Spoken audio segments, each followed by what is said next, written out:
This is VOA Africa.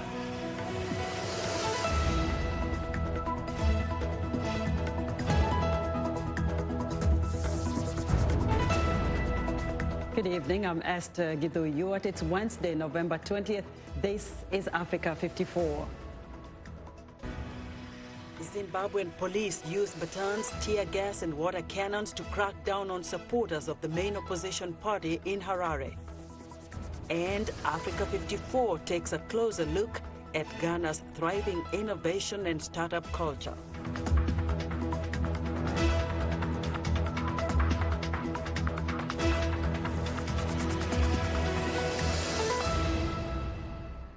It was a chaotic day on the streets of Harare Wednesday as Zimbabwean police used batons, tear gas and water cannons to disperse supporters of the main opposition party who had gathered outside its building in the capital to listen to a speech by their leader. This latest police action comes as the opposition Movement for Democratic Change accuses President Emmerson Mnangagwa of adopting the heavy-handed tactics of his predecessor, Robert Mugabe, who died on September 5th. Hundreds of police blocked roads leading to MDC headquarters, but supporters continued to gather, singing and chanting before the arrival of their party leader, Nelson Chamisa, who was set to address them.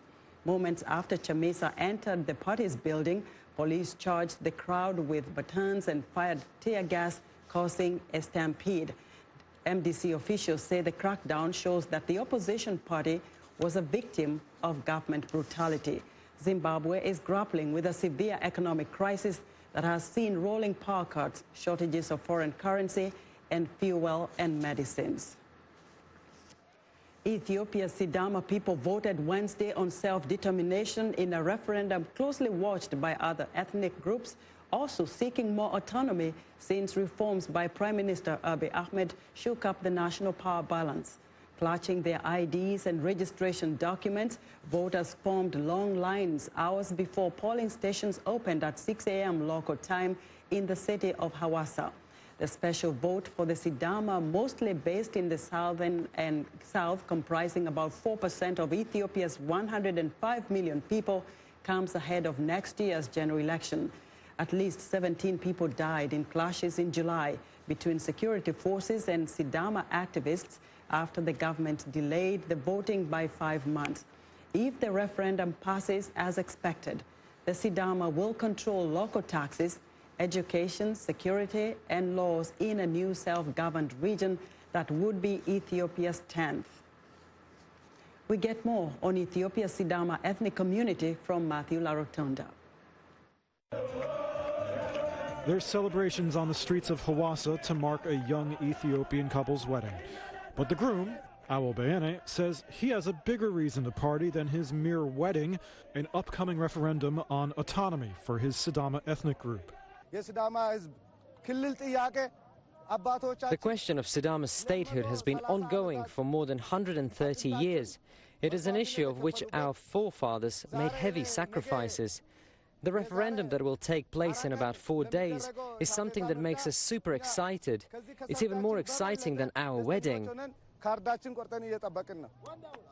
Sidama make up around 4% of the population. They're Ethiopia's 5th largest ethnic group, and they'll vote on Wednesday on whether to form their own self-governing region in the southern part of the country. If the referendum passes, it'll give the Sidama people control over local taxes, education, security, and laws. Asatake Abebe is a Sidama businessman based in the capital. He's traveling back to the region just for the vote. It is not only me. All of my family members went to Hawassa and registered themselves to vote. Also, my employees who live and work here in Addis have done the same. I arranged transportation for most of them, and some have taken public transport. No one will miss this day, God forbid, unless it is a matter of life or death. It is simply a day we will not miss. The right to have this referendum is enshrined in Ethiopia's constitution, but it's the sweeping reforms under Prime Minister Abiy Ahmed that have encouraged regional aspirations for self-rule.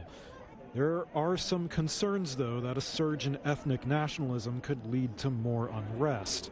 More than a dozen other groups are considering demanding similar votes. Ethiopia has more than 80 ethnic groups in total. That was Matthew Larotonda of Reuters reporting. Now, Gordon Sondland, the U.S. ambassador to the European Union, is testifying on Capitol Hill Wednesday under the bright lights of the House of Representatives impeachment inquiry hearings into President Donald Trump.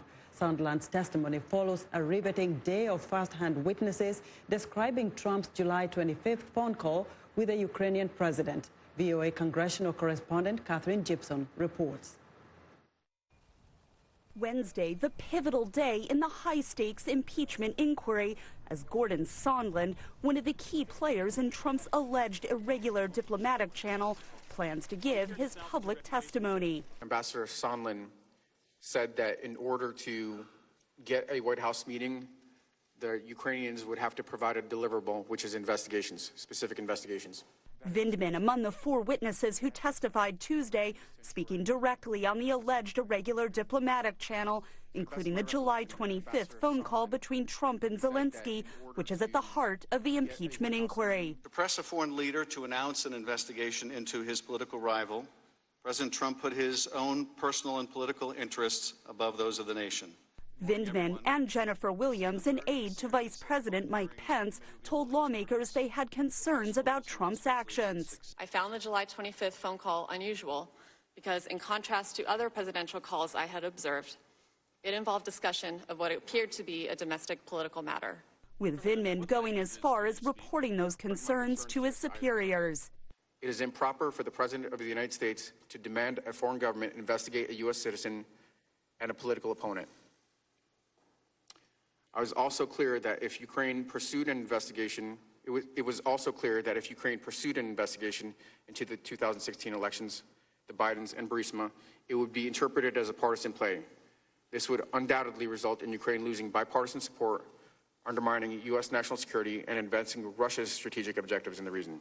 But Republicans argue the White House summary of that phone call exonerates the president. Transcript shows no linkage. The 2 individuals on the call have both said no pressure, no pushing, no linkage of security assistance dollars to an investigation. Trump downplayed the first-hand witnesses. All these people are talking about, they heard a conversation of another conversation that was had by the president. What's going on is a disgrace, and it's an embarrassment to our nation. Well, the witnesses called by House Republicans provided testimony that both helped the president's case. I was the lead U.S. diplomat dealing with Russia's war on Ukraine. My role was not some irregular channel, but the official channel. And sometimes heard it. I think the allegations against Vice President Biden are self-serving and not credible. The investigation into Biden and his son was linked to the release of U.S. aid to Ukraine, Sondland said in edits to his own testimony. A change House Democrats are certain to ask about Wednesday. Catherine Gibson, VOA News, Capitol Hill. In part 2 of Peter Clotty's conversation with Zambian opposition leader Hakainde Hichilema, Hichilema talks about closing loopholes to stamp out corruption as a way to generate revenue and reduce the nation's high unemployment rates. This is part of the challenge that the country is faced with. This is part of the reasons we have a declining growth and therefore shrinking opportunities for our people. As I said, education for the young is not available because there is no money. And those who complete school run or roam the streets of our countries, our towns, without finding a job because there's just no money being spent in job creation for the youth and for the women mainly. So one factor I said was debt, but I said to you that debt was motivated by corruption, appetite for corruption. So corruption itself is a problem. So it is not right, it's not correct to say that the current government is fighting corruption. Absolutely not. If they were fighting corruption, we wouldn't have the levels of corruption that we're seeing in our country. I'm sure you've heard the stories about or around the purchase of ambulances. Very expensive ambulances. You've heard the story about fire tenders, fire trucks, you may call them in this country, which should have cost the taxpayer $300,000 per piece. It cost the taxpayer $1 million per piece. 42 fire tenders, $42 million, we should have saved around $33 million. But that went away to corruption. So there is no fight against corruption. And we intend to clamp down on corruption by having a zero tolerance policy on corruption, zero on corruption. So which means we'll support the oversight institutions, Anti-Corruption Commission, we will support the Financial Intelligence Center, and by supporting them, we'll give them operational autonomy, but more than that, we'll give them funding, support, financial support to execute their mandate. And when they come up with the reports, those reports will be actioned, passed on to the police, passed on to the prosecution arm, so that those that are, gullible, those who are palpable, will be prosecuted. It's not happening now. We will do it under the UPND government. Some people are saying there's palpable tension in Zambia. Sure. They blame the UPND for creating that because they said attempts by the government to have a negotiation or a dialogue to resolve the tension has been rebuffed repeatedly by the UPND. You are the leader of the UPND. Sure. How do you react to that? That is far from the truth. We have, from the outset, we have been available for dialogue. We've been available for creating normal conditions in our country. Because as we operate now in the country, the situation is abnormal. We have a breakdown in the rule of law. We, as UPND, would like to restore the rule of law. We have basically no respect for human rights, liberties, and freedoms. We want to restore respect for human rights, liberties, and freedoms. And as I said, we want to restore economic performance so we can create opportunities for people and reduce poverty, which is basically extremely high, unacceptably high. 58% of our people today live below $2 a day. That's unacceptable. 58% is a big number. So we want to deal with those issues. But all of these matters can be dealt with, some of them definitely by having a meaningful dialogue, not symbolism of dialogue, but meaningful dialogue. We've been available, we'll always be available. We've been treated quite very badly by the regime in office, but still, we believe that we are in politics to serve the people, and to serve the people, part of what we've learned to do is to be tolerant and to be able to keep our eyes on the ball, and dialogue is essential. But our colleagues have not been available. But remember, some people are they're saying, in leadership. Some people are saying that recently the church mother bodies organized or tried to mediate some talks, and that UPND boycotted it. So how do you say you are available when the accusation is that the UPND, the major opposition party in the country, is not available, contrary to what you are saying? How do you react to that? That's far from the truth. We are available. We've been available. Let's be factual here. We've actually had a meeting between Mr. Lungu and myself, which was organized by the church mother bodies. So that's a clear confirmation of our availability for dialogue. That was Zambian opposition leader Hakainde Hichilema speaking with VOA's Peter Claudy. A Congolese court sentenced a warlord to life in prison Tuesday for numerous crimes against humanity, including the mass rape of more than 100 women in Eastern Democratic Republic of Congo. Frederick Masudi Alimasi, also known as Koko Di Koko, was found guilty of rape, poison, torture, murder, and sexual slavery during a raid on a village in 2018. The court in Bukavu said victims, including a 10-year-old girl, testified how members of the Alimasi-led Raia Mtoboki militia raped them, one of which was a gang rape inside a cave. 2 other militia members were also convicted, while 2 were found not guilty. The court also found that the Congolese government failed to protect the victims and ordered it to pay compensation.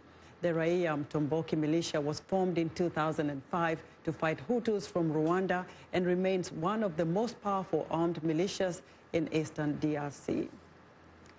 We're excited to hear what you think about Africa 54. Join the discussion on Facebook. The address is Africa 54. We're also streaming our broadcast live on Facebook. Please watch and share our show with your friends. Also check out our headlines 24/7 on voaafrica.com. Still to come, what can be done to help grow Ghana's startups? We'll be back.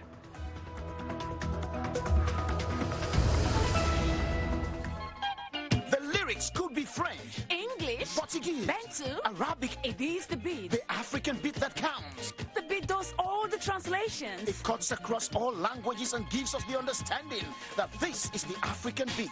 It is so distinct and adhesive. It binds us together. African beat on the Voice of America. For more information, visit our website at www.voanews.com/AfricanBeat. I am Sheikh Asali, host and senior editor of VOA's international calling talk show, Straight Talk Africa. Today we'll examine the tobacco industry. We pretty much touch on anything that you can think of. Politics, health issues, human rights issues, you name it, we talk about it. The issues that we discuss are pertinent to most people on the African continent. A very, very rare and unique opportunity to interact with their leaders.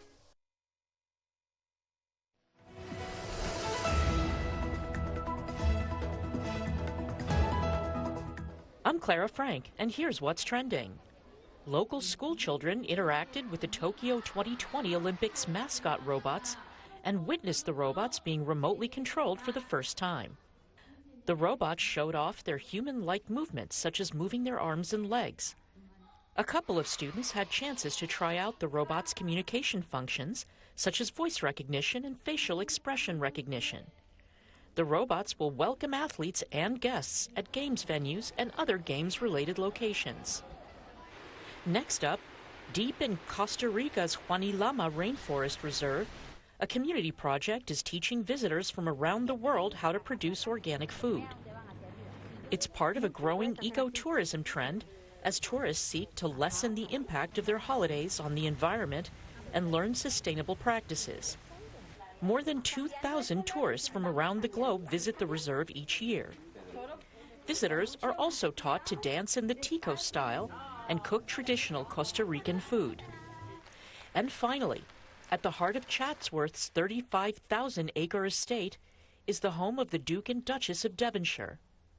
Christmas is serious business here, with giant trees ornamenting almost every room. Some are homegrown, while a handful of firs, around 25 feet tall, are needed in the painted hall alone. Meanwhile, next door to the house is a pop-up fine jewelry fair for visitors who fancy taking back a bauble or two of their own. There's a replica of the Duke and Duchess's own official crowns, and making a change from hanging chocolate Christmas tree baubles are these packed with gold and silver festive treats. And that's what's trending today. The small eastern U.S. city of Bowie, Maryland, has two newly elected millennial city council members of African descent. 3 of the city's 6 council members are below age 30, and the city's first black mayor was also recently elected. Grace Oyenubi reports from Bowie, Maryland. There was a huge turnout to witness the historic occasion. I, Timothy J. Adams, do solemnly swear that I will support the Constitution of the United States. Congratulations, Mayor. Yeah.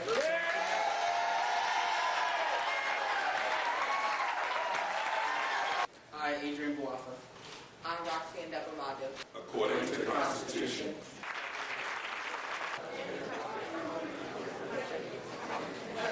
"26-year-old Roxy Idebumadu of Nigerian descent, who campaigned for just a month and a half before the election, spoke about her aspirations.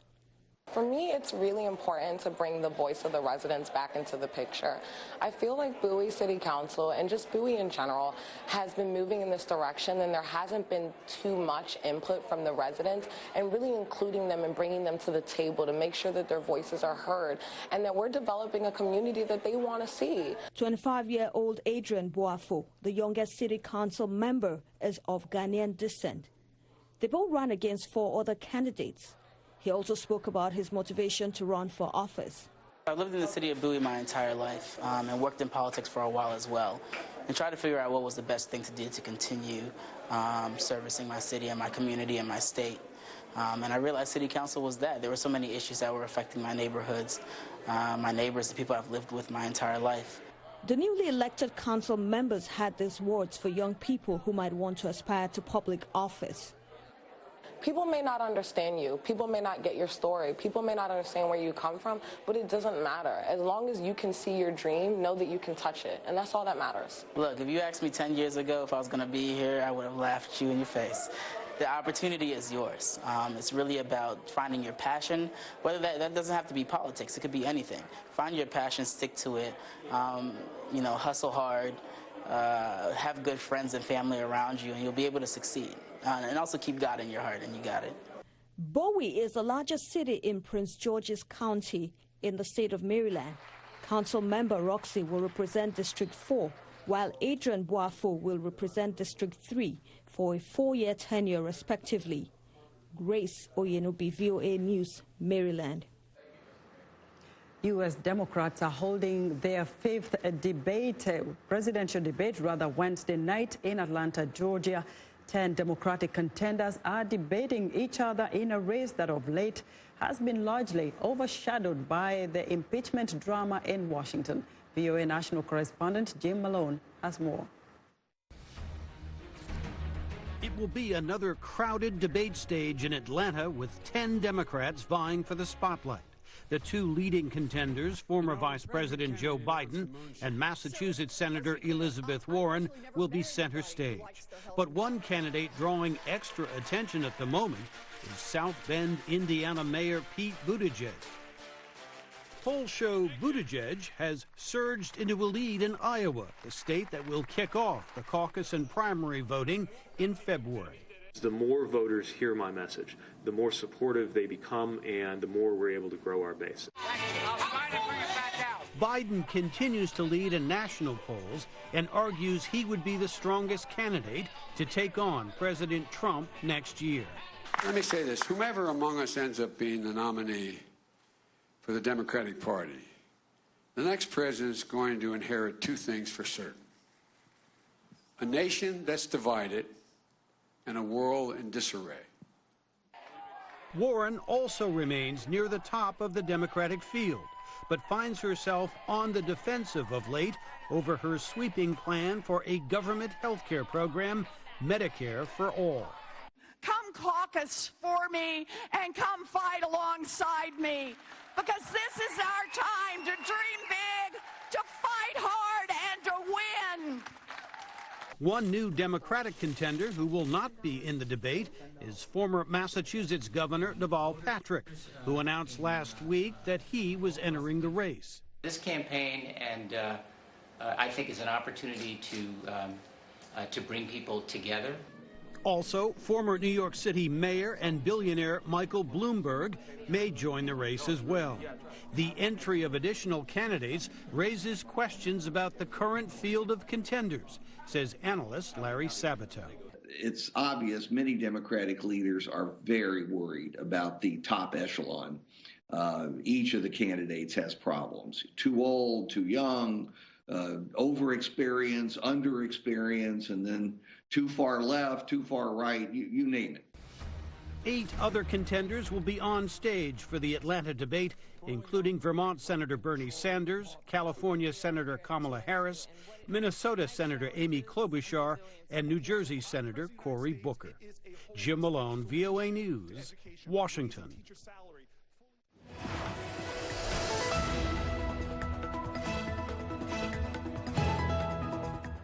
It's time for our technology segment, and joining us now is Africa54 tech reporter Paul Ndiho. Paul. Hello, Esther. The West African nation of Ghana is emerging as a hub for innovation, with growing numbers of young people looking at homegrown solutions to solve local problems. In December, Ghana is set to host 2 conferences on innovation and technology. Stacey Nauta has details from Accra.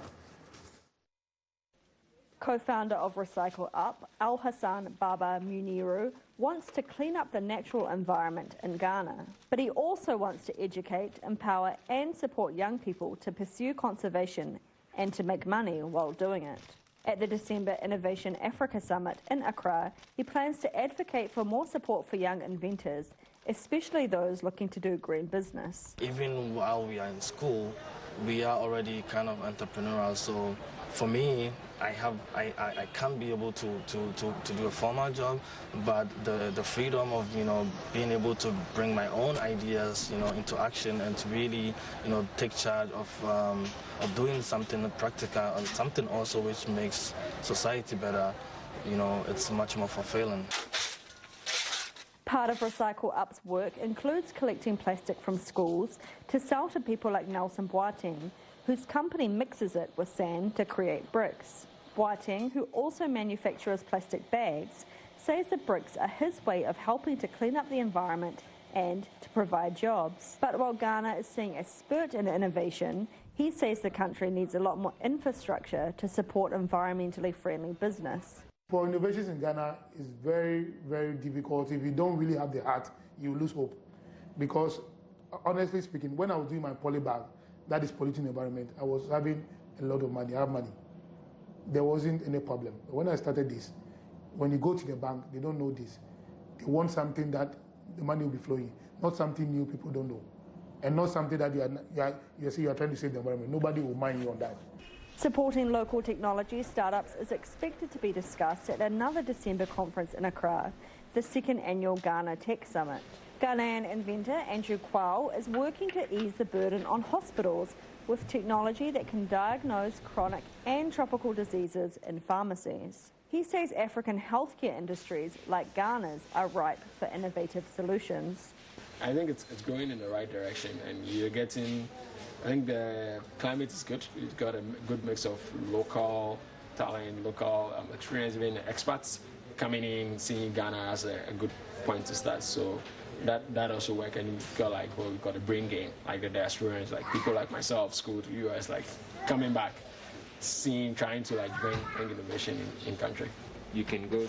While both public and private sectors are backing innovation, entrepreneurs hope to see a swell of support from the Innovation Africa and Ghana Tech Summits. Stacey Knott for VOA News, Accra. That's our tech reporter. Back to you, Esther. Thank you, Paul. Be sure to join Paul Diho each Wednesday for another tech segment on Africa 54. But before we do that, Paul, what do you have for us coming Wednesday? What other tech issues are you looking at from Africa? Well, I have a lot of stuff coming up. I will be talking to a person who's just visited the FinTech conference in Addis Ababa, Ethiopia. All right, thank you. We look forward to that, Paul. Thank you very much. And that's our show for today. Be sure to watch Africa 54 on our website at voaafrica.com from all of us here in Washington. Have a good evening.